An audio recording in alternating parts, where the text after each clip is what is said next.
So there's this is interesting. This woman who I was in touch with 3 or 4 years ago, she was working at an Australian foundation, and Hmm, she was so close to funding Lioness, which was my old storytelling company, that the work sure. I still do that brings stories about power to the media. But she worked at this Australian foundation. She was going to greenlight the most amount of money I was ever potentially going to receive at that Wow. company. And then she just vanished. I think she left the foundation, or I Oh don't my know. God. But I just got back in touch with her because she came out with a book about her experience at Meta. So she worked Thought at you knew this person. I thought, okay, okay. Yes. Please, I'm so excited. Sorry. I did cut you off. I apologize. No, she worked at Meta on their public policy team. And then I guess she went to work for this Australian foundation and then disappeared. We don't know what happened. And now she's coming out with this memoir called Careless People, a cautionary tale of power, greed, and lost idealism. Her name is Sarah Wynne Williams. Do you know her? I do not know her. I know of her. Okay. Of I her. love that title of that book. I love That it is too. such a good, Careless oh my People, God. readers inside Meta's boardrooms, private jets, and meetings with heads of state, revealing the appetites, excesses, blind spots, and priorities of Zuckerberg, Sheryl Sandberg, and Joel Kaplan. She paints a portrait of this group as profoundly flawed, self interested, and careless human beings, callously indifferent to the price others would pay for their own enrichment. It's pretty damning, Sounds about right. right? This reminds me of that Great Gatsby quote. Oh my God, I need to read this out loud. Um, I need to find this quote. Oh my God. You can cut me off while I find this I quote. will fill. Are we in a new gilded age of tech? I Is think this? we are. I mean, Yeah, did I you do. see Zuckerberg? He posted on Instagram, I guess his wife had a 40th birthday party, and he performed for her in this blue sparkling onesie. Like he's saying, basically taking the outfit that this literal pop star, Benson Boone, wore to the Grammys, who's like 22, very attractive, amazing singer. He, like Heidi Klum, ripped off his suit to reveal this like sparkling blue, um, basically rock star outfit. And that's what Mark Zuckerberg copied and was like jumping around on tables, like jumping off of pianos. Um, Do and we then, take this to oh, be like, oh, I sorry. found the quote. What All is it? right. They smashed up things and creatures and then retreated back into their money or their vast carelessness or whatever it was that kept them together and let other people clean up the mess they had made. Yeah. They were careless people, Tom and Daisy. They smashed up things and creatures. Yeah. So maybe careless people is driven from From potential what? Gatsby. Sorry, that was an ad on this AP article. Oh my Uh, goodness. careless people was probably drawn from Gatsby. Genius. Yeah. I mean, Careless People is it. I mean, any of the social media companies without question. Like, I don't know that I would, I don't know that you look at Bezos and Musk, who have their own issues in many ways. I don't know that you think they're careless, right? They're Mm, they're doing things maybe on purpose. The mhm, social media companies, very careless, I think. Just what makes mhm. this money? Oh, China wants this. Okay. Like it can be a little bit terrifying. Um, I don't know. I don't know. Yeah. No, I can see that. I mean, I guess at least like the companies that Bezos and Musk run, there's some very tangible utility, whether it's electric vehicles or logistics and shipping things to people. Um, but yeah, social media. I mean, Facebook was born from Mark Zuckerberg's desire to compare hot women online. Like it was careless. The entire genesis of it was really careless. Do we feel that Zuckerberg's desire to get up in that crazy outfit and sing was like a grand gesture expressing deep love for his spouse, or do we feel it was something else? I think I think he wanted the attention. I think that I mean, maybe he also really loves his spouse, but I, I'm not really sure that televising it, like wearing that getup and then making a point to televise it. I don't know. It also kind of creeps me out, the gestures that he makes for his spouse. Like he had a sculpture made of her, but it was not a very flattering sculpture. Like I think Oh, he's doing these things that he believed Roman emperors would do for their empresses. oh, Like interesting. having like sculptures made. And look, every woman likes a nice gift or gesture, but it doesn't have to be put on blast. Like, I don't know. I mean, my boyfriend, he's a painter and he's painted me quite a lot. Lovely. He's shared those paintings, but he is a painter. Like he's not commissioning paintings of me, if that makes sense. It does. It feels a bit more um authentic to like who he is and what he does when he does share those Yeah, things. a very sincere gesture, I would think, Really. Yeah. an So, inspiration. yeah.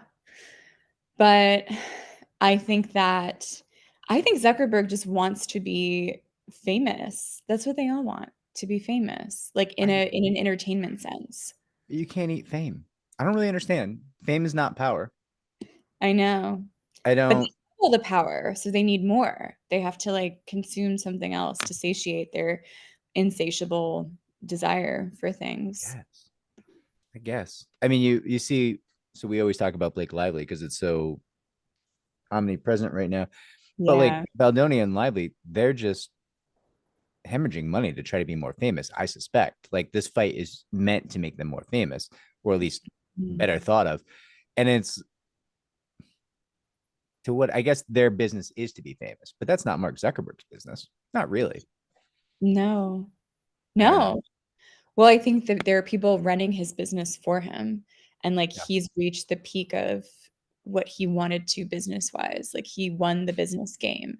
So now what's next? It's to be famous and to um show up at the inauguration and stare at Jeff Bezos's fiance's breasts. Is that a thing that happened? Yeah, he was caught just sort of staring over because they were very exposed. She wore a very exposing top, which, like, whatever. People were very critical of her. Whatever. She should be able to wear what she She wants wear to what she wear. wants. Yeah, and that's not. So the thing with Jeff Bezos and this is it girlfriend? I don't know what the I think they're arrangement is. engaged, Okay. his I fiance. always get sad for his ex because he called this woman apparently a live girl, I know. I read which that.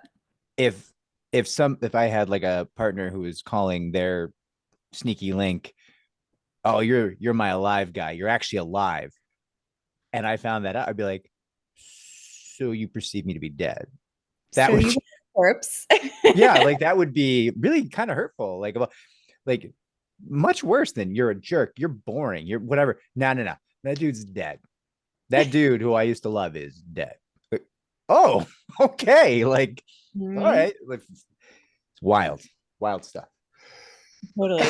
I remember those texts. Uh, Um, last okay. story. Do We're we have quick one today. more? Yeah, I think that's it. Oh, that's it. That was the last one. Yeah. Okay. Do you have anything you want to talk about your work? What's on the Substack right now? Oh, so I did a post about leaking versus whistleblowing and how Oh, I mean, formal whistleblowing is obviously a very formal legal process, as is suing an employer. So you have like the more formal ways of like legal avenues of talking about your employer, but I think that the more informal ways of leaking are going to increase because I just think it's only natural that people, I don't know, people I think want to contribute to the narrative in their own way that feels that if it feels to them that it gives them agency in a situation, it's not great for their employment statuses, of course, if they get caught and they have to be careful because they could be getting surveyed by their employers. But I think we're going to see a lot more leaking. just because people like the monetization of the story and the monetization of the self is like what's leading to almost a freeing experience for a lot of people. I know that's very counter to a lot of what you do, and that it's like, okay, settle and sign and never talk about this again and just move on. But I think a lot of people are at this point where they may not want to like become a full-fledged activist and blow things up, but they also they have this thing that they need to share, the thing that's honestly, ironically, like central to why we even use social media to begin with. We all want to share and gossip, and like gossip is seen as this very basic thing, but there can be a lot of value to gossip too. So I had written this piece about the fact that yes, we'll still see formal whistleblowing and formal employment law cases go forward, but we'll also see a lot more informal leaking of things. Fully agree. I'll quickly note. So you made the point that a lot of what we do does have confidentiality agreements and mutual non-disparagement and NDAs. That's obviously not my preference. Like that is the Yeah. law of the land, and maybe we can argue 48 of the 50 states right now, depending on who you ask. And that's generally how things go because companies will pay more for someone's silence. But certainly, if a client's like, I don't want to sign that, great, let's do the trial.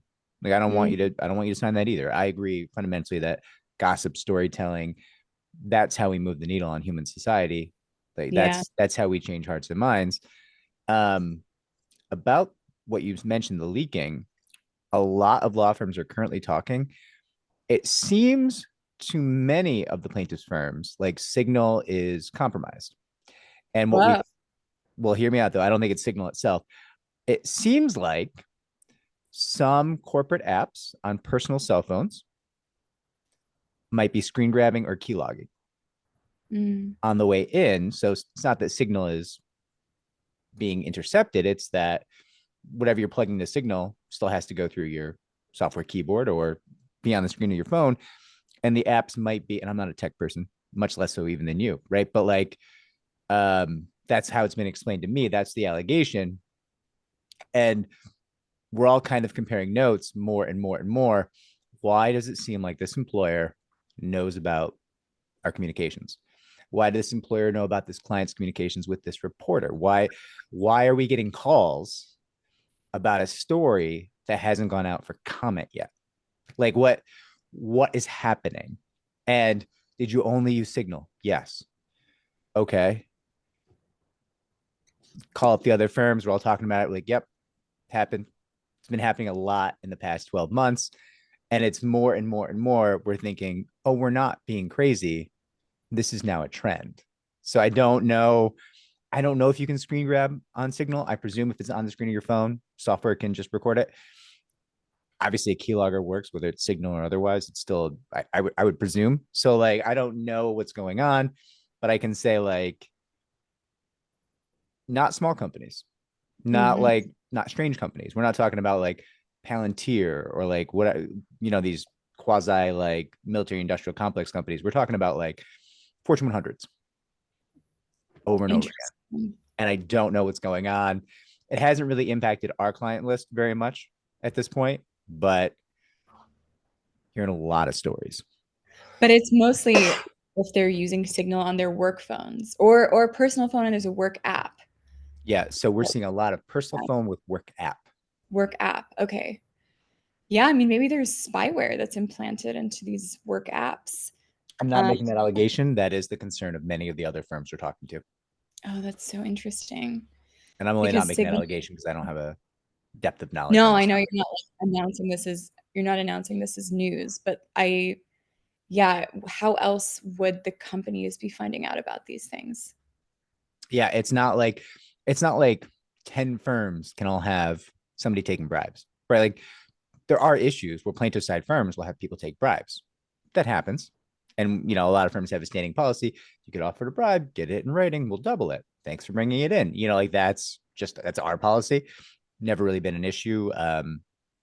There's like a tabloid issue that we had years ago for like a reality star where like a bribe came in and we were just like, yep, that's a Mm. bribe. Let us pay you. Let us match and beat. Thank you so much. Thank you for doing the right thing. But This is something different. Yeah, there's no way 10 Hmm. firms have people taking bribes. I think No. it's a real Yeah, trend. I mean, I wonder what the apps are, like the work apps that people have installed, whether it's Slack. I mean, because I'm thinking about what are the apps people have? Well, I Slack, don't think people are altering Microsoft Slack the Teams. app, right? No, but I mean, like, what work apps do people have on their personal phones? I guess that So would a be the lot of these question. companies have apps they specifically had developed to authenticate the phone for their whatever. Like it's an app for the company specifically. I don't know. I don't know. I mean, that's the current thinking. That's all Okay, I'm. I will look into that. Yeah. You've set me off on a new investigative path because a lot of reporters are looking into this too. Like, what are the current surveillance mechanisms? And obviously, like if people are printing lots of documents or they're forwarding lots of emails from their work email, investigations teams are going to get notified. Like that, we all know. But I feel Yep. like this is new if you have one app on a personal cell phone and there's some sort of spyware that's infiltrating signal. If true, that would be a huge deal. So yeah, that's what I've been writing about. And then I do have a piece coming out next week. Actually, I would love to hear your thoughts on this. It's about non-disclosure agreements and the legal phrase under duress, that the contract is valid um, so long as the person did not sign the agreement under duress. And I'm talking to a number of psychologists and brain experts, psychiatrists. I even want to interview like a philosopher about free will and Ooh. what is, Wow. that go a little bit deeper there into what is free will in this situation, because there in the last 6 months have been at least 5 people who have reached out to me saying that they believe they were not in their right mind from like a neuroscience perspective when they signed that agreement. So I'm interested. The story is about, if you'd like to provide your thoughts for the actual story, I would love that. But like, what should the definition of under duress be expanded? And I know that can be a bit of a slippery slope, and that contracts still have to be enforceable. Like part of why Sure. sometimes people or employers will give money is because they're buying that silence. But then right now, from what I understand, under duress means you sign the agreement with a literal gun to your head, or someone had locked you in a basement and told you that you had to sign the document to get out. And that is what under duress currently means. Not that, a psychiatrist would say that your brain at the time that you signed the agreement was like a brain of somebody whose hair was on fire, which is like, your brain goes into this fight or flight, this trauma crisis mode. So, do you have any thoughts on that? So many thoughts. So this conversation is one of the banes of my existence because I too will talk to lots of people who will say like I signed that settlement agreement under duress. Like they're like, oh, my attorney did bad things to me, and I'm like, it does appear that your attorney did not give you good representation. And they're like, well, I was under duress when I signed this agreement. Get me out of it. And it's like, to your point, well, who were they going to kill and how? Was it your child? Was it you? Were they going to break your ankle? Like what are we talking about here? Because that is what essentially duress in this context, the legal definition Mhm. adds up to. And it's not that I don't want to get these people out of their agreements. Obviously, I do. I would love to take the case and make them more money. But like that is the legal standard. And to your point, that legal standard has existed for a long, long time. The science on trauma and what it does to the human mind, and we'll just talk about like sexual assault. Mhm. First off, you don't process the sexual assault. Tons of people just go home, methodically destroy all the evidence because they want to not think about what happened, and then will either sometimes fall in love with the person who assaulted them with, for a period of time, which is horrific to watch, or pretend it never happened or take no action for 2 or 3 months, all of which are so detrimental to a case. Other people do different things, but all those people are people being forced into these agreements. Are they capable? We don't want to infantilize them. They're still adult humans, successful, able to make decisions, but God damn, what's going on in their head? Like that's scary. We don't actually have this. We don't really understand. And we're dealing with a psychology industry that's not, it's not going well. A lot of their studies are currently being invalidated. Like it's science, obviously, but it's not exactly our best area of scientific research in some ways. So we don't know. Like God, I had to talk about Stockholm syndrome Mm, and the secondary thing called, which is not really neither Stockholm syndrome nor Stockholm impulses are currently recognized by the DSM-5, which is what we use to litigate mental health conditions. So on these cases where people are in trauma and we're going in and we're making this argument like, yeah, so this is Stockholm syndrome. This person went through a horrible thing and then like to have control of the situation, opted in for a very short period of time.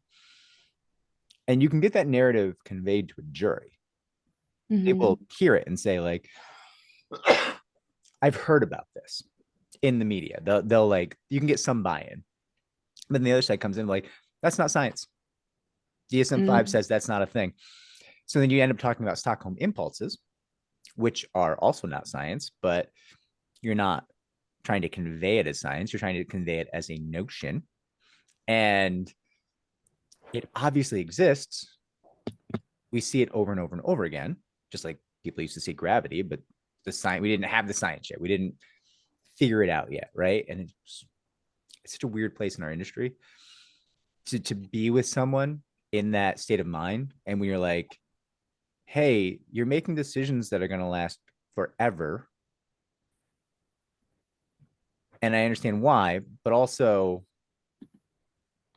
you're not in a great place. But I can't tell you not make the decisions because the case loses value over time.